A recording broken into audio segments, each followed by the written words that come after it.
Bonjour, bienvenue dans le premier épisode du Speaker, l'émission de podcast qui vous donne la parole. Aujourd'hui, c'est Thomas qui vous raconte son histoire.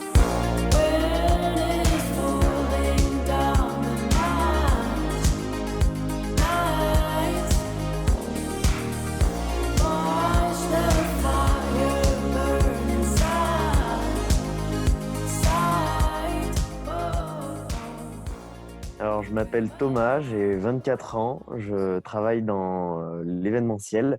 J'ai fait après un master en management du sport et du coup, je suis dans la ville de Marseille. Mes hobbies, voilà, je fais du ski, le sport en général et le VTT, tout ce qui touche un peu au monde de la montagne et de l'extérieur.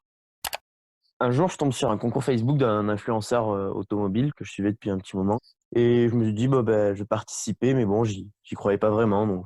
Donc, ce concours, ça consistait donc à partager la publication, identifier 2 amis en commentaire. Et tout ça, c'était pour gagner une journée incroyable avec POG. Et c'est POG Mobile, donc ces voitures qui coûtent plusieurs centaines de milliers d'euros, hein, donc des Lamborghini, des Ferrari, et puis vivre un petit peu sa vie de personne exubérante.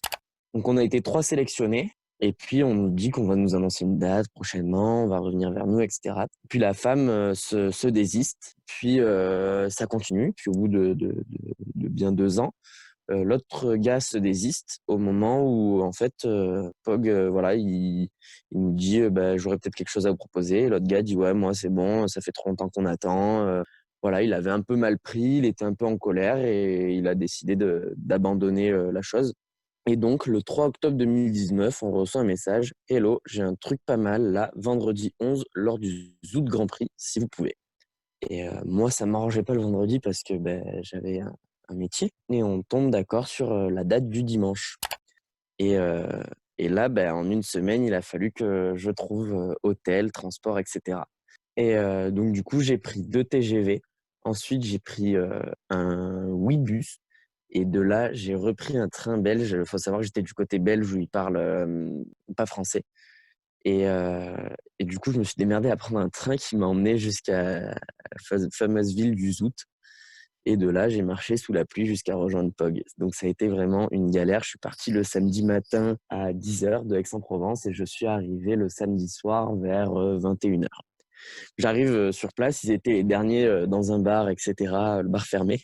Et donc là, ils me disent: «Bon, écoute, viens avec nous, on va voir si on peut te trouver une place au resto». Donc je les suis, on me dit: «Pars avec lui, Emric». Donc je pars avec Emric et on prend la 812 Superfast, donc la Ferrari de POG, une de ses dernières acquisitions, où je monte en passager. Donc enfin, franchement, c'était trop ouf. On arrive au resto, j'étais pas du tout prévu, tout le monde se demande pourquoi il manque une place. Moi, on m'avait dit: «Tu dis rien» et cetera. Enfin, c'était un peu marrant. Et et du coup, quand on repart du resto, il m'avait surnommé le stagiaire. Donc j'étais le stagiaire de POG, pour ce week-end-là. Et donc on ressort, je remonte avec Emric dans la 812. Tout le monde monte dans les voitures. POG monte en passager de son RS6. Et là, on sort des places de parking, il recule, donc nous, on attend qu'il sorte. Et puis d'un seul coup, il sort de sa voiture en courant, il toque à ma fenêtre. Il me fait: «Le stagiaire, t'as le permis?» Je lui dis: «Oui, pourquoi?» Il me dit: «Bon, tu prends le volant de la Ferrari». Et là, j'étais en mode: là, tout de suite, là, je viens de me taper une journée de transport, il pleut, c'est une voiture, qui coûte cher». Et j'étais: «Super, je me retrouve au volant d'une Ferrari, c'est pas la mienne, va falloir faire attention», truc de fou. Et du coup, on a traversé la ville du Zout comme ça, j'ai roulé à 40 à l'heure. J'ai roulé à 40 à l'heure, sur des routes qui étaient, larges et vides. Donc mais j'étais trop impressionné pour faire, moins attention. Enfin, donc je faisais tellement attention à la voiture. Et après, il a fallu en plus, aller se tortiller au milieu des expositions du Zout Grand Prix. Donc un peu en panique, mais c'était cool. Puis le lendemain à 5 heures, c'était reparti. Donc on est le dimanche matin, très tôt, vers 5 heures à peu près, je crois que c'était le rendez-vous. Donc pareil, on vient me chercher avec une Ferrari et une Audi RS6. On rejoint toute l'équipe, de POG, au départ du Zout. Comme toujours, POG a toute une équipe pour l'aider à filmer et retranscrire au mieux les émotions et ce qui est vécu pendant ces aventures. Donc moi, je prends place à bord de la Lamborghini, Aventador, la Poctador. On va, l'amener sur la grille de départ avec que des voitures exceptionnelles. Et juste là, déjà, je me suis dit: «Waouh, C'était vraiment exceptionnel d'être là. Sur 1 kilomètre, j'avais une Porsche à droite, une Ferrari, une Lamborghini, une Porsche, une Ferrari. Et ça enchaînait comme ça, des Bentley, des voitures toutes plus exceptionnelles les unes que les autres. Et rien que là, déjà, c'était un moment incroyable de se dire, putain, je suis au milieu de tout ça. Moi, j'étais assis dans une voiture qui est au milieu de tout ça, qui est du même acabit. C'était incroyable. Donc, on s'organise, le départ de la journée va être lancé. Donc, je prends place à bord de l'Audi RS6, qui est sa média car, en fait. Je les aide un peu à filmer, je profite. Voilà, on roule, on profite, on rigole, on discute, hein. Je suis installé avec Sébastien à ma gauche, qui est le pilote. Et derrière, il y avait Jonas qui filmait aussi souvent par le toit, parce qu'il y avait un toit ouvrant dans la RS6. Donc, sur l'autoroute, Jonas debout dans la voiture, la tête qui sort du toit. Rien que ça, c'est déjà des moments incroyables que de les voir comment ils filment. Donc on fait une partie du Zout, du Grand Prix. Donc c'est un rallye de régularité, c'est-à-dire qu'on a des notes avec à tel embranchement prendre à droite, à tel embranchement prendre à gauche. C'est sur route ouverte. Il faut respecter les limitations. Donc c'est vraiment, comme on dit, de la régularité, celui qui perd le moins de temps, qui fait le moins d'erreurs de navigation, etc. Et devant nous, il y avait Kevin qui conduisait la Poctador qui était devant. Et Kevin a suivi comme il faut le roadbook et nous, on s'est perdu. Il n'y avait plus d'essence dans les voitures, donc on trouve une station essence et puis là, ils se disent bon ben on abandonne et tout, on n'arrive pas à lire ce roadbook et tout. Je dis bon ben si vous voulez bien me laisser essayer, moi je veux bien essayer de le lire le roadbook. Et du coup, on finit par se retrouver, on finit par retourner dans la course. Donc, je suis toujours dans le RS6, je lis les notes, je me régale franchement à être là-dedans, à lire toutes ces, enfin voilà, à dire ben là on tourne à droite, là on tourne à gauche. On arrive donc à une étape et puis là il vient me voir, il me dit bah écoute si tu veux, prends le volant de la Lamborghini. Et là, déjà hier j'avais conduit la veille j'avais conduit la Ferrari et je suis frappé par la dureté de la voiture en fait. Je monte à bord et tout est dur, tout est violent en fait. Quand tu tournes le volant, ça tourne direct. Quand tu appuies sur l'accélérateur, ça te met une claque derrière la nuque. Les suspensions, c'est 4 bouts de bois. Enfin, et là, je me dis waouh, c'était incroyable.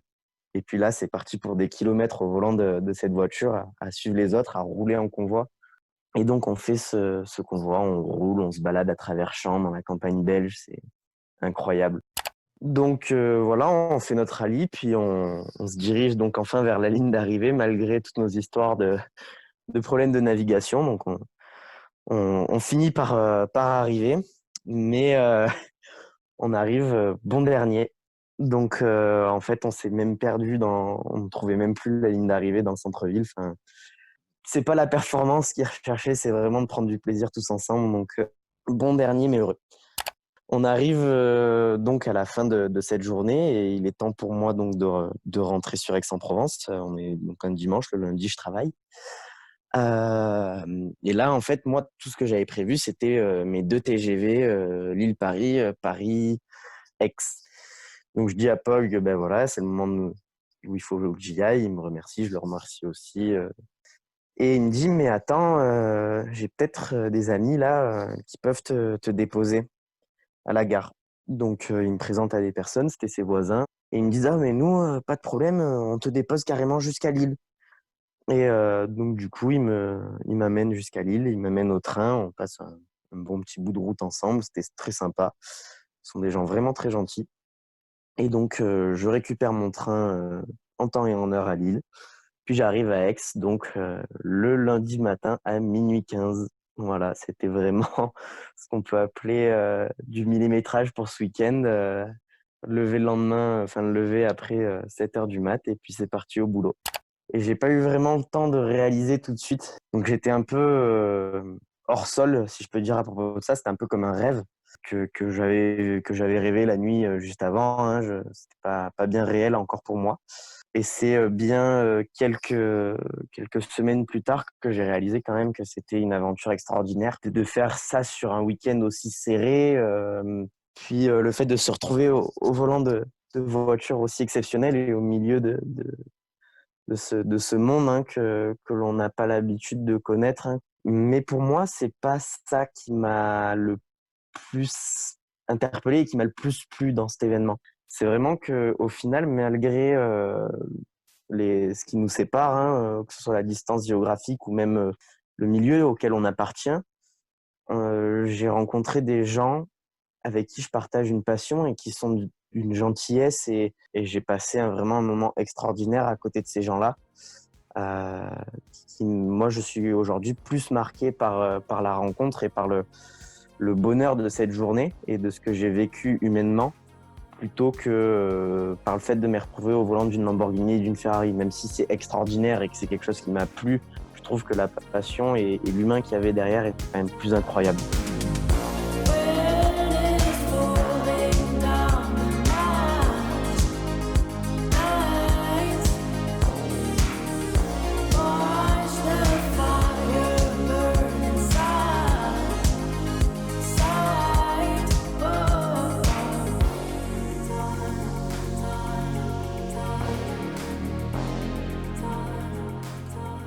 Toi aussi, tu veux nous raconter ton histoire ? Envoie-la nous à contact.lespeaker@gmail.com.